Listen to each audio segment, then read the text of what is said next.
So for the second part of my best of series, I've chosen to feature a great list of well-known names in the industry. And probably the most interesting part of this video is with advice coming from Jeff Weiner, CEO of LinkedIn, talking about compassionate management and how this works in his organization. Yeah, well, two pizza teams is something that we've been preaching at Amazon almost from the very beginning, and it's a simple idea, which is no team should be so large that it cannot be fed with just two pizzas. And so obviously to do great things you need big teams, but you need to subdivide them. And the reason that it's so helpful is because there's a natural, we humans grew up around campfires and telling each other stories, and you're sitting at tables tonight that have about 10 people at each table.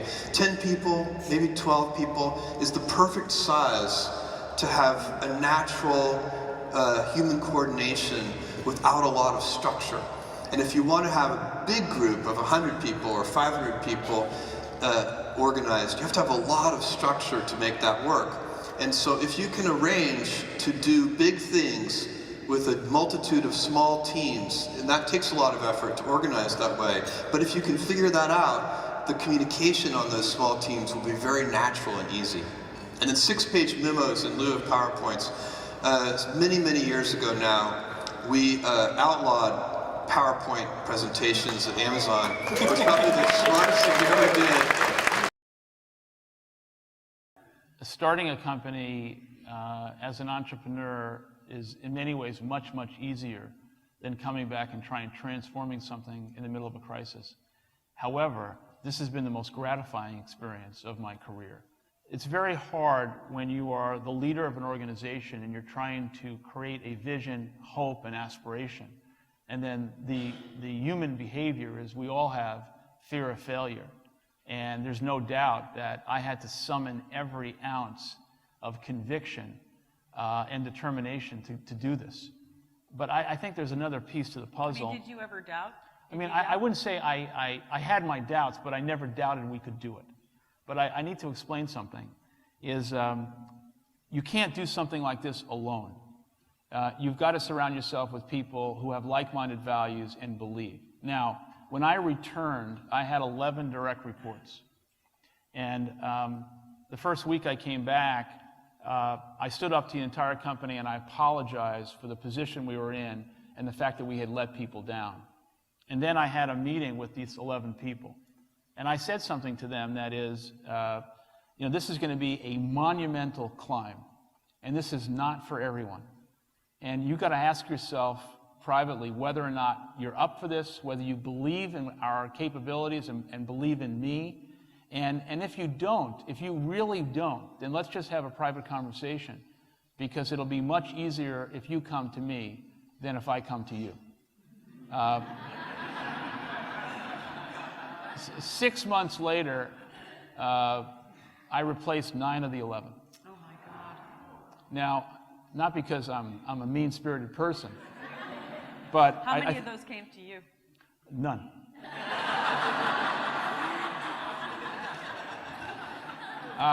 But I think there's something very important here. Is in a financial crisis, the leader needs to be decisive. People want to see and follow people who are making key, important decisions.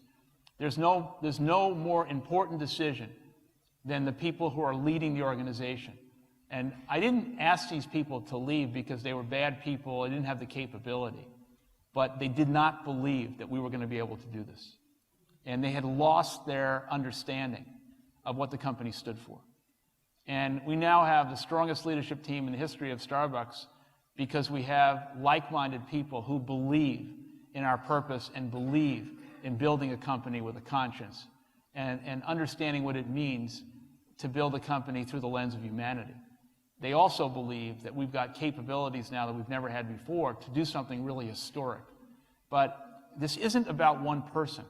This is about 200,000 people who wear the Starbucks green apron and making them proud of the company. And I just felt like the team around me was not going to be able to do it. And we would not have been able to achieve what we've done if I would have just embraced the status quo of those people. is to be courageous enough to take what I call thoughtful risks.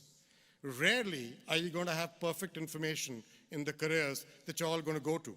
The willingness to take a decision at any time, at that time, will depend greatly on your ability to take a thoughtful risk, which ultimately depends on your courage. And as Winston Churchill said, success is not final, failure is not fatal. It's the courage to continue that really counts.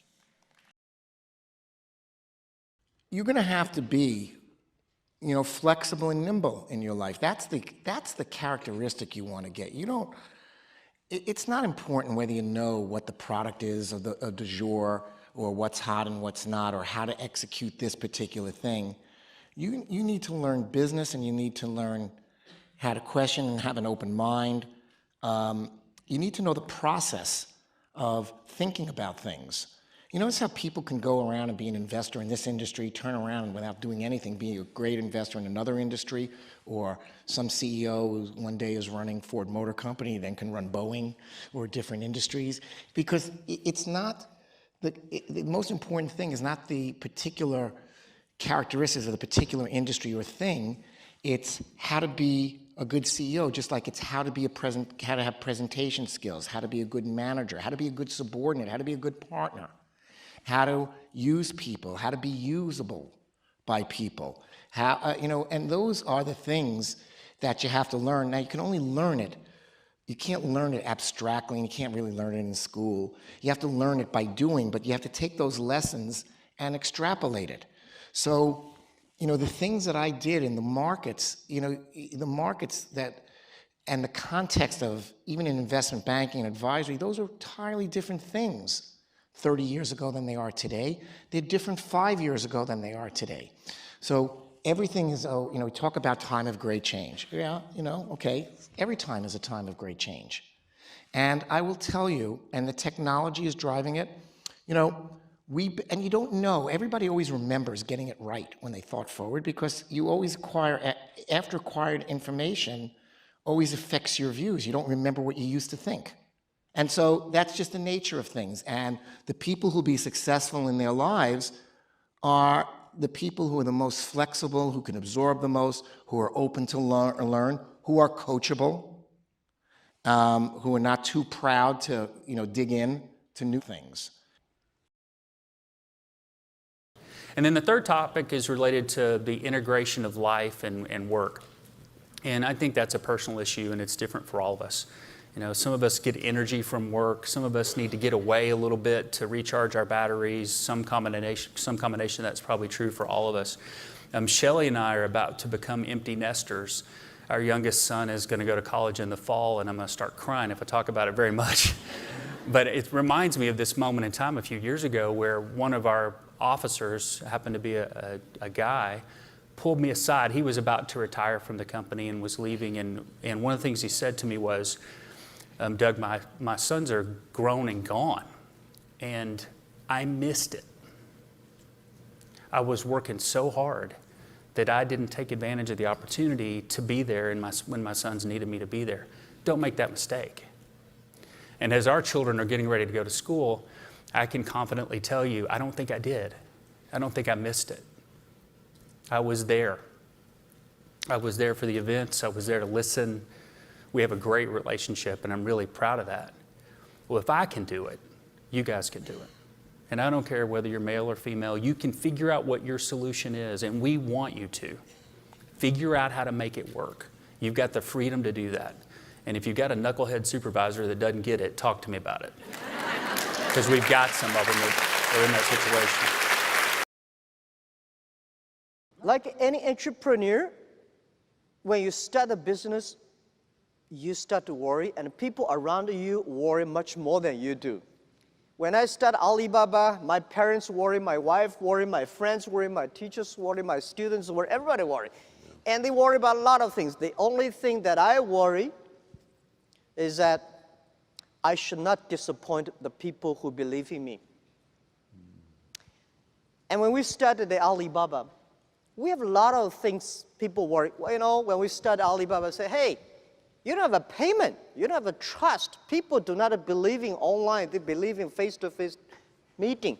and the government does not support internet, nobody supports e-commerce. How could you do it? I think as an entrepreneur, if everything is ready, that does not need you. Because nothing is ready, that needs entrepreneurship.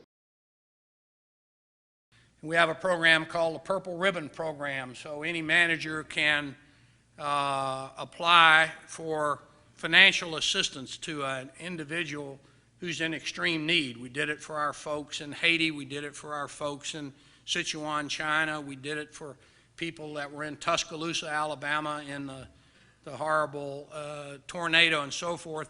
And he said, we've already applied for a Purple Ribbon Award, and I'm told that it will be granted. Now, I didn't have to tell that manager to do any of those things.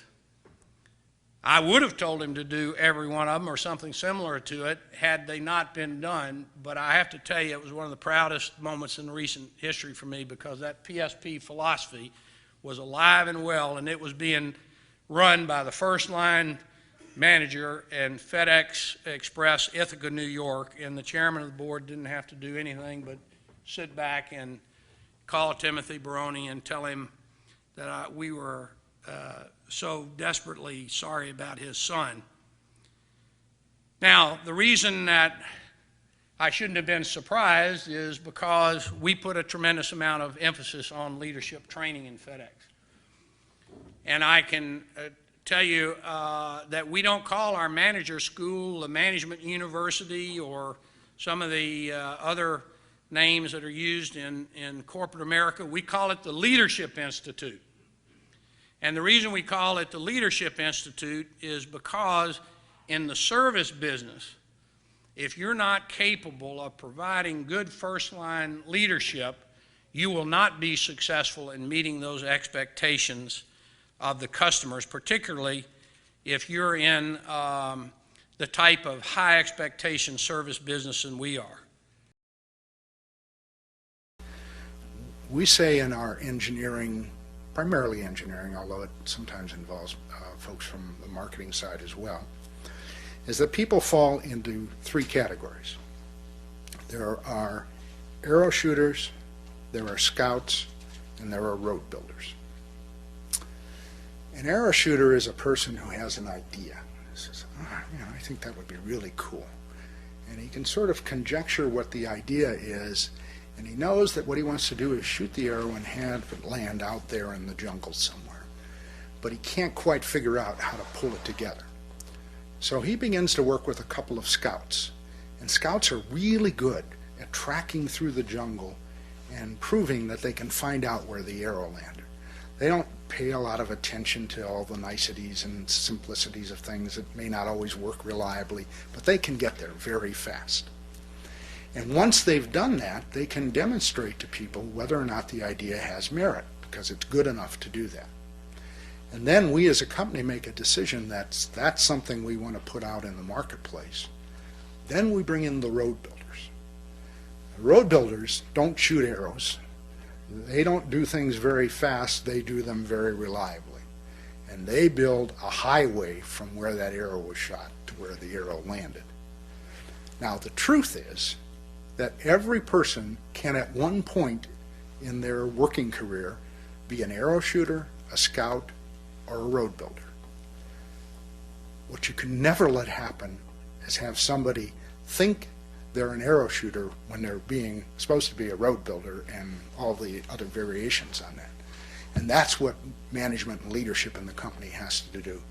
And we encourage everyone to be an arrow shooter. There are a lot of people who just know they're not arrow shooters. There are a lot of people who are really happy and incredibly good at just being road builders.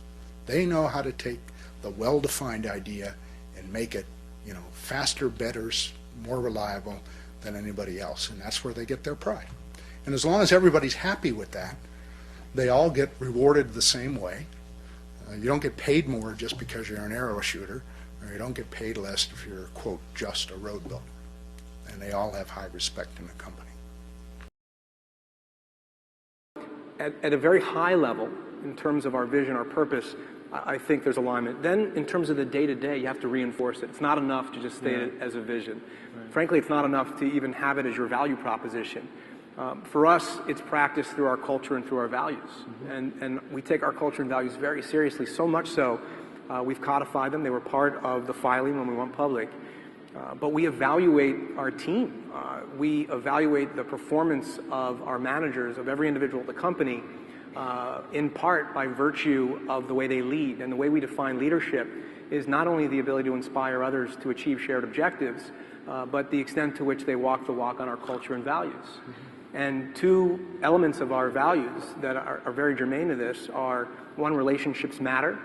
And whenever we say it, we say, in other words, managing compassionately. And the other is being open, honest, and constructive.